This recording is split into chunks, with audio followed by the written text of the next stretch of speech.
Hello children, I welcome all of you in today's English session. This is our English workbook part 1 for grade 5. This is our English workbook. We are on page number 14. Lesson number 3, Be a Good Listener. Children, we have read this lesson, Be a Good Listener, in previous session. And here are few questions for quick check.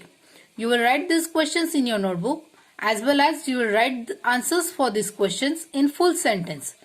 First question, is it important to be a good listener? Then you will write your answer, yes, it is important to be a good listener. Second question, where should you look when a person is talking to you? Third, what do you think a vase is? Fourth, how should we put across our doubts and questions to the speaker? Fifth, what helps to remember difficult words or points? These are the questions for which you will write answers in your notebook in full sentence. Page number 15. Factual and detailed comprehension. Number 1. Write the characteristics of good listener. You have to write your answer in this blank space. Page number 16. Number 2.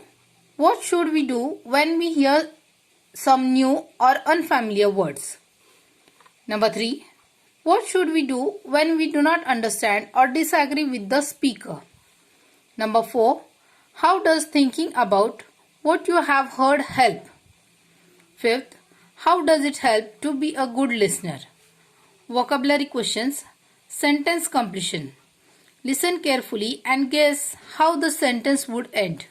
Once there was a crow.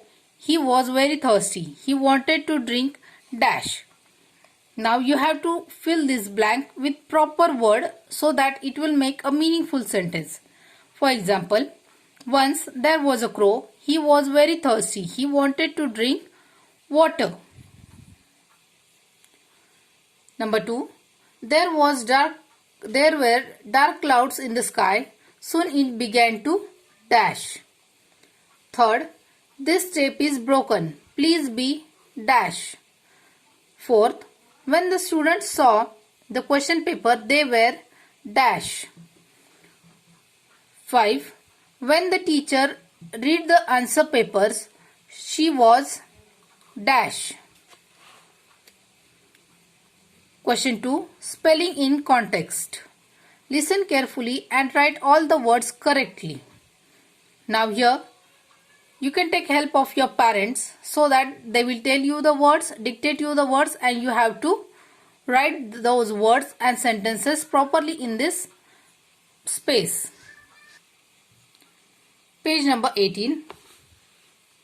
Value-based questions, judgment and appreciation. Do you consider yourself to be a good listener? Express your thoughts in 4 to 5 sentences. Hints. Do you allow others to express their ideas freely? Children, you can get answer for this question from these questions. Do you allow others to express their ideas freely? If you allow them, you can say here, yes, I allow them to express their ideas freely. If you don't, you can say, no, I never allow anyone to express their ideas freely. Do you wait for your turn to speak? Do you think that your ideas are better than others? Do you remember the names of people you meet every day? So write your answer in this blank space. The next, speaking task.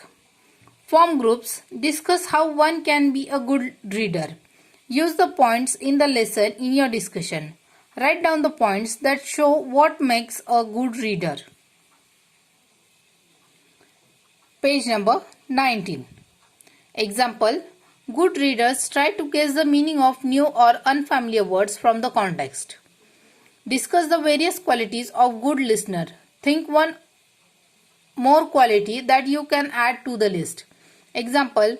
Shows the speaker they are listening by nodding their head or using short responses like yes and I see. Activity. Sit quietly for some time, close your eyes and listen carefully to all the sounds that you hear. Can you guess what sounds they are? Who or what is making that sound?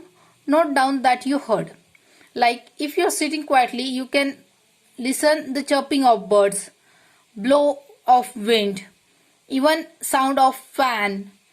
So you have to mention those words here. List 5 of the sounds that you like and 5 of the sounds that you don't like. Here you can write sounds that you like chirping of birds, music, and so on. And sounds that you don't like, blowing of horn or machineries that make some noise. Like this way, in this way you have to write your answers in this. So children, complete your workbook in neat and clean handwriting. Thank you. Bye.